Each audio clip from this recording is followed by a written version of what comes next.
To be an educated person in the Western world, there's a few books that you should read. Just even if you don't like them, that you need to have under your belt. Um, you should read Aristotle. You should read the Bible. You should read Plato. And I think up there, even with those lofty titles and names, On Obligations, or On Duty sometimes, by Cicero, is one of those super important books that you should definitely read. The book is actually written to his son.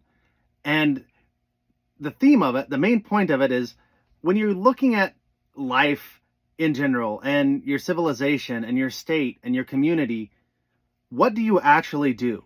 After all the philosophers' pens get set down and you have to do something with your life, what should your priorities be? Where should you go? How should you conduct yourself? And there's a reason this book was as celebrated as it was. It's profoundly wise and incredibly moral. Cicero wrote this more than 2,000 years ago, in the time of Julius Caesar and Mark Antony, and right after the fall of the Roman Republic, when it was transitioning to an empire. And I have to say, it is a little bit dated. I mean, it's 2,000 years old, and it's also been translated from Latin into English. And so you have to look at it pretty carefully and read it very, very critically to really read between the lines and figure out where he's going and what he's doing. Because there's a lot of politics of 2,000 years ago intertwined into the book. That being said, it's still amazingly timely. 2,000 years later, this is probably a book that everybody should be reading.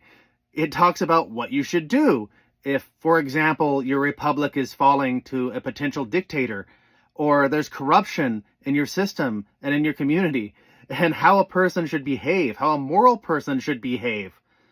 And when certain actors, bad actors, take power, how should a moral person respond? Cough, cough, cough, cough. Anyway, this is one of my favorite books. It's not a rough read. I mean, it's pretty thin. And this is a book that any educated person, any person who wants to call themselves an educated person in the Western world, should definitely read.